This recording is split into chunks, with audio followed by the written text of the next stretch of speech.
आपण बघत आहात आवाज कसमादेचा।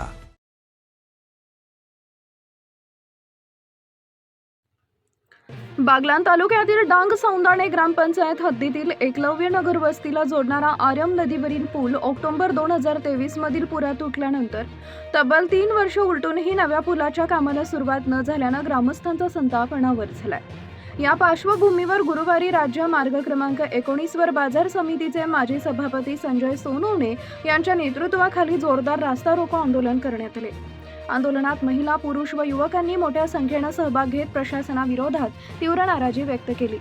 सुमारे 1 तासांहून अधिक काळ वाहतूक ठप्प राहिल्यानं परिसरात मोठी गर्दी झाली होती। जोपर्यंत पुलाबाबत ठोस निर्णय घेतला जात नाही तोपर्यंत आंदोलन मागे घेणार नसल्याचा निर्धार आंदोलकांनी व्यक्त केलाय। सन 2004 मध्ये बांधण्यात आलेल्या पुलाच्या बाजूचा भराव ऑक्टोबर 2023 मधील पुरात वाहून गेला होता। त्यानंतर हा पूल वाहतुकीसाठी बंद करण्यात आला।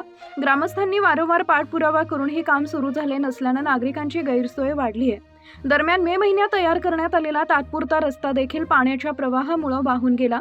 त्यामुळे किमान पायी जाण्यासाठी तरी तातडीनं मार्ग उपलब्ध करून द्यावा अशी मागणी ग्रामस्थांनी केली आहे। यावेळी सार्वजनिक बांधकाम विभागाचे शाखा अभियंता चेतन सोनवणे यांनी सांगितले की संबंधित रस्ता विभागाच्या थेट अखत्यारीत नसला तरी आमदार दिलीप बोरसे यांच्या पत्रानुसार पुलासाठी सुमारे 5 कोटी रुपयांचा प्रस्ताव आपत्ती व्यवस्थापन विभागाकडे पाठवण्यात आला आहे। प्रस्तावाच्या मंजुरीसाठी पाठपुरावा सुरू असून तात्पुरता मार्ग सुरू करण्यासाठीही प्रयत्न केले जातील असं त्यांनी स्पष्ट केलंय। आंदोलनादरम्यान ग्रामस्थांनी डांग सौंदाणे परिसरातील रखडलेल्या विकास कामांचाही मुद्दा उपस्थित केला।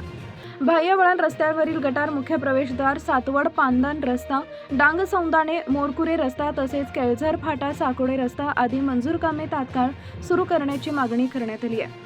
कैलास बोरसे यांनी पुलाचे काम तातडीनं सुरू न झाल्यास तहसील कार्यालय व जिल्हाधिकारी कार्यालयासमोर तीव्र आंदोलन छेडण्याचा इशारा दिला, तर संजय सोनवणे यांनी जनतेला वेटीस धरणे थांबवून पुलाचे काम तातडीनं मार्गी लावावे, अन्यथा आंदोलन आणखी तीव्र करण्यात येईल असा इशारा प्रशासनाला दिला।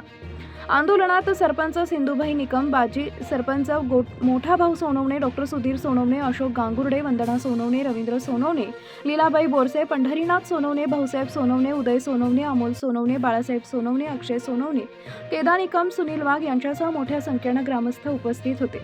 एकलव्य नगर ही डांग सौंदाणे ग्रामपंचायत हद्दीतील मोठी लोकवस्ती असून आर्यम नदीमुळे गावाशी संपर्कासाठी पुलाचाच आधार आहे। पूल तुटल्यापासून नागरिकांना सुमारे 3 किलोमीटरचा अतिरिक्त पेरा मारून प्रवास करावा लागतोय। याचा सर्वाधिक फटका शेतकरी, विद्यार्थी आणि सर्वसामान्य नागरिकांना बसतोय।